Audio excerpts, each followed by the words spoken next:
ሰላም ሰላም፣ እንዴት ናችሁ? ዳንኤል ነኝ። ዛሬ በዚህ ቪዲዮ መጥቻለሁ። እንዴት ናችሁ? ሁሉ ሰላም? እግዚአብሔር ይመስገን። እግዚአብሔር ፈለኩት ኖበዲ ኬርስ አለ እጮቹ ኖበዲ ኬርስ ይላል። ማንም ስለ እናንተ ግድ ያለው የለም። አባቴ ራስን ራስ አውጣ ነው። እናት አባቶቻችን ያው እናቶቻችን ቤተሰቦቻችን ቴኬር አድርገውናል። እርግጥ ብድራቸውን በሚገባ ባንመልስም ኢትዮጵያ እናቶች አባቶች ውለታ አለብን። በእውነት ለፍተዋል፣ በጣም ብዙ ልፋት ለፍተዋል። ግን እንደኔ ግምት የተሰጣቸውን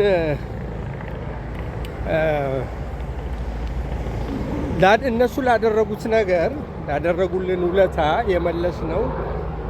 እድለኞች ብዙዎች ካሉ በደንብ የውለታቸውን ያህል መመለስ እጅግ ትልቅ ነገር ነው። እናትና አባቶች ውለታቸውን መመለስ ያስፈልጋል። አንዳንዶች ባለመታደል አባት ሆነው ልጆቻቸው በተለያየ ዓለም እየኖሩ ውለታቸውን አልመለሱም። እጅግ ያሳዝናል። በጣም ያሳዝናል።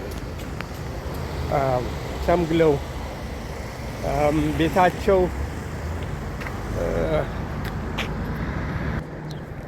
እና የማውቀው ሰው ስላለ ልጆቹ በተለያየ ዓለም እየኖሩ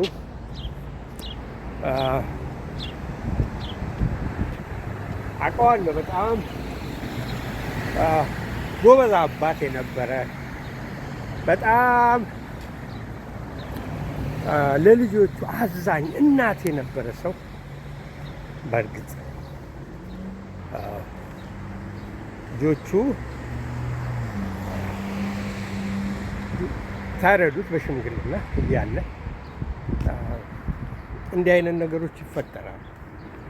ግን ላስጠነቅቃችሁ የምፈልገው የትም ዓለም ብትኖሩም የቤተሰብ ውለታ ካልመለሳችሁ ከባድ ነው። ጸጸቱ እድሜያችሁን በሙሉ ስለዛ ስታስቡ ነው የምትኖሩት። ግዴታ መከፈል አለበት። እኛ ስለደላን ሌላው ሰው ስለደላው ቤተሰብ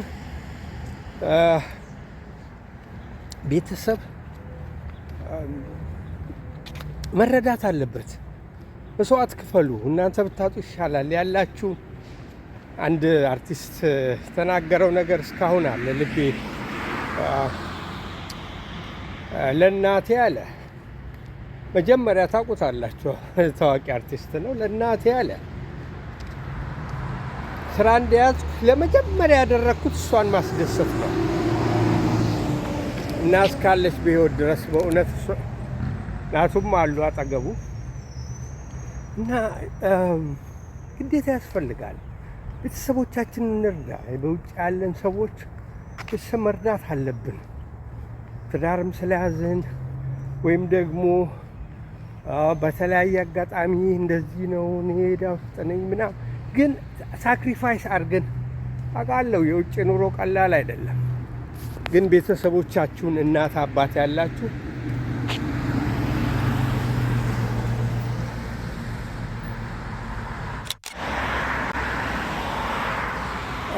እናት አባት ያላችሁ እህት ወንድም ያላችሁ ባካችሁ መርዳት ይገባችኋል። እዚህ ቪዲዮ የመጣሁት መረዳት አለባችሁ። ኢኮኖሚ ከባድ በሆነበት ጊዜ እናቶቻችሁን አባቶቻችሁን ዘመድ መረዳት አለበት። ይገርማል። የመጣሁበት አርዕስት ይህ አልነበረም፣ ግን ይገርማል። መነገር ስላለበት እግዚአብሔር የፈቀደው ነገር ስለሆነ ግዴታ መነገር ስላለበት ያው ሀሳቡን በጭንቅላቴ ውስጥ እግዚአብሔር አመጣልኝ እና ልላችሁ የፈለግኩት ስጀምር ኖበዲ ኬርስ አንዳንዴ እኔ በዚህ እድሜ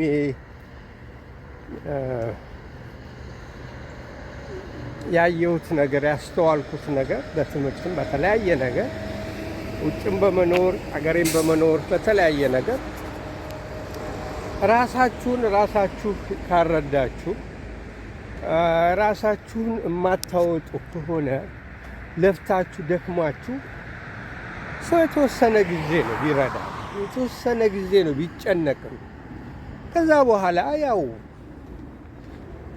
ኖበዲ ኬርስ ብሏል። ምንም ግድም አይሰጠው። በቃ ራሳችሁን አውጥታችሁ ለቤተሰቦቻችሁ መትረፍ ታቃታችሁ፣ ራሳችሁን አውጥታችሁ ለራሳችሁ ለሚቀጥለው ትውልድ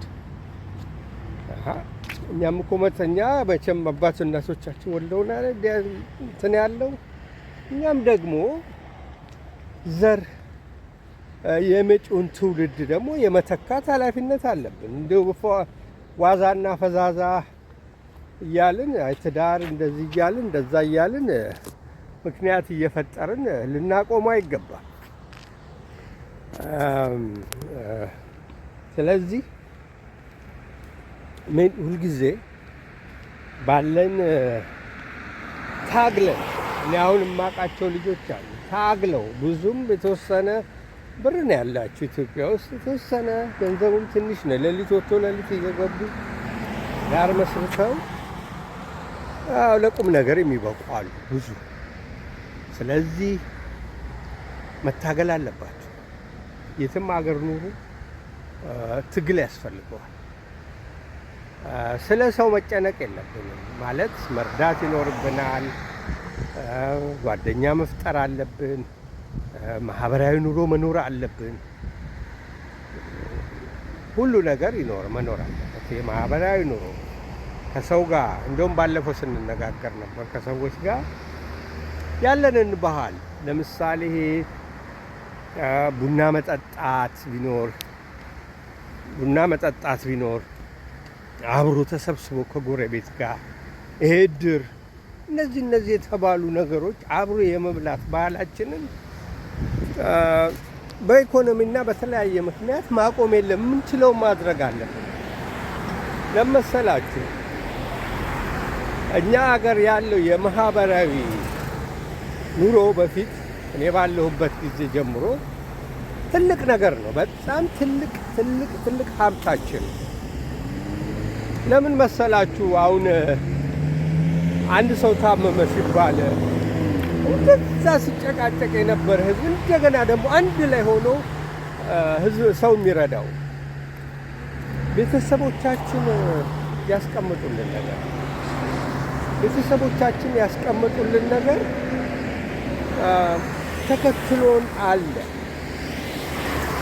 ተከትሎን አለ። ያ ነገር ውስጣችን ስላለ እስቲል የመረዳዳቱን ባህል ቤተሰቦቻችን ሲድ ተክለዋል፣ ፍሬ አፍርቷል።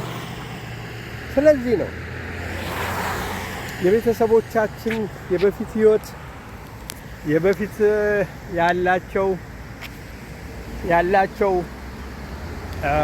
ፍቅር ያላቸው አብሮ የመብላት የመጠጣት ሰው ሲታመም ሲሞት አብሮ የመሆን ያ የተዘራው ዘር እስካሁን ድረስ በእርግጥ በማንኛውም ኢትዮጵያውያኖች አይታችሁ እንደሆነ ሰው ተጎዳ ከተባለ ሰው አዘነ ከተባለ